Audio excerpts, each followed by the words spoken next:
안녕하세요. 이번 시간은 예레미야 애가서입니다. 히브리어 성경 제목은 에카로서, 이것은 맙소사, 어찌하여 이런 일이라는 뜻이고, 70인역은 스레노이로 눈물들이라는 의미이며, 영어 성경은 에가로서, 라멘테이션, 우리말 성경은 슬픔의 노래로서 예레미야 애가로 제목을 삼습니다. 애가서의 저자를 놓고 학자들의 의견은 분분합니다. 예레미야가 썼다는 의견도 있지만 다른 한편에서는 예루살렘의 멸망을 직접 목격한 익명의 저자가 썼다는 주장도 있고, 예레미야의 친구이자 서기관인 바룩이 썼다는 견해도 있습니다. 그러나 예레미야를 저자로 보는 데는 두 가지 견해가 있습니다. 첫째는 역대하 35장 25절에 요시야 왕의 죽음에 대해 예레미야가 애가를 지었다는 기록이고, 둘째는 구약 성경의 히브리어를 헬라어로 번역한 70인역 서문에 이스라엘이 포로로 끌려가고 예루살렘이 황폐하게 된 후에 예레미야가 주저앉아 울며 애가를 읊었다고 기록된 내용입니다. 애가서 안의 내용도 예루살렘에 대한 멸망을 많이 얘기하고 글을 쓰는 문체에 있어서도 예레미야서와 애가서에 비슷한 것들이 많다는 주장입니다.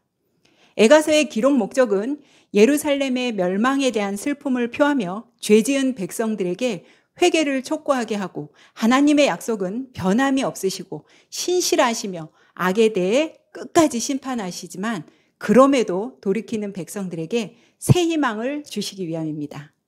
애가서가 쓰여질 당시 시대적 배경은 BC 586년 남유다의 마지막 왕 시드기야 때 예루살렘은 멸망되고 하나님의 임재의 상징인 예루살렘 성전도 파괴된 때입니다. 백성들은 바벨론에 포로로 끌려가고 힘없고 가난한 사람들만 남아서 농사를 짓게 했습니다. 예루살렘이 완전히 초토화되어 버린 것입니다. 열왕기하 24장부터 25장의 내용과 예레미야서 52장을 바탕으로 예레미야가 슬픔을 담아 서술한 것으로 봅니다. 예레미야 애가서는 5장으로 되어 있습니다.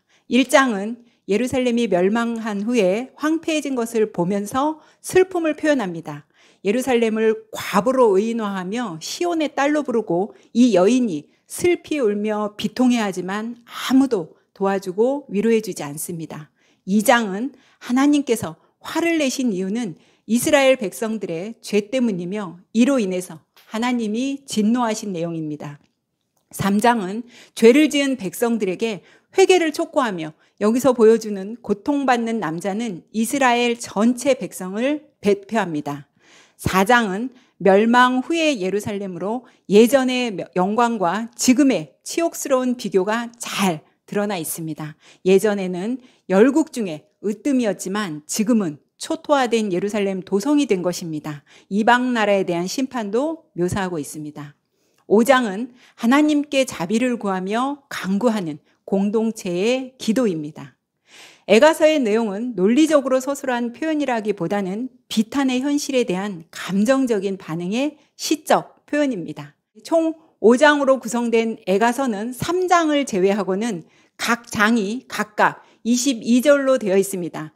히브리어 알파벳은 22자입니다. 그래서 히브리어 첫 글자인 알렙부터 시작해서 마지막 타우까지 알파벳 22자를 첫 글자로 사용하고 있어 이를 아크로스틱, 즉 알파벳 시로도 불립니다.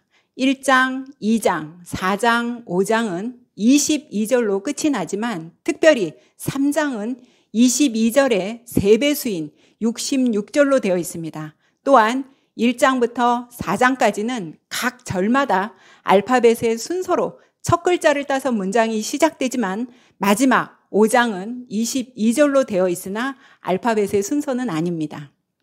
애가서가 슬픔을 노래하듯 1장과 2장, 4장의 첫 단어는 슬프다로 시작합니다.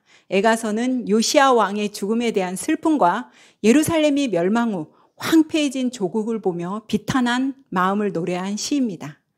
에스더는 불임절에, 전도서는 장막절에, 아가서는 유월절에, 룻기는 오순절에 읽는 것처럼 5 두루마리 중 한 권인 애가서는 성전 파괴일인 아부월 9월에 성전이 파괴된 것을 슬퍼하고 과거를 잊지 말자고 다짐하며 읽는 책입니다. 아부월은 현대력으로 7월에서 8월입니다.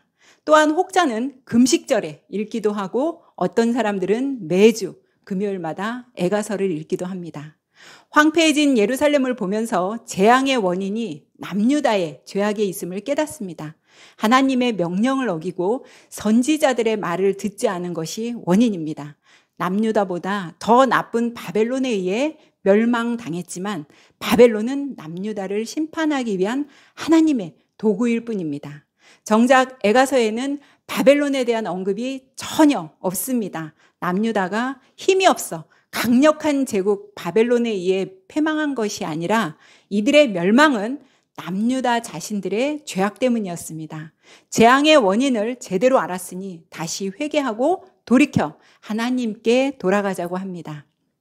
애가서가 슬픔의 노래이기도 하지만 애가서 3장은 희망을 보여줍니다. 다시 회개하기만 하면 회복시켜 주신다는 하나님의 신실함이 잘 나와 있습니다. 여호와여, 우리를 주께로 돌이키소서. 그리하시면 우리가 주께로 돌아가겠사오니 우리의 날들을 다시 새롭게 하사 옛적 같게 하옵소서의 말씀처럼 배교한 백성들에게 심판을 주신 분도 하나님이시고 역시 그 문제를 해결해 주실 수 있는 분 또한 하나님이라는 것을 깨닫게 하며 예레미야 애가서는 막을 내립니다.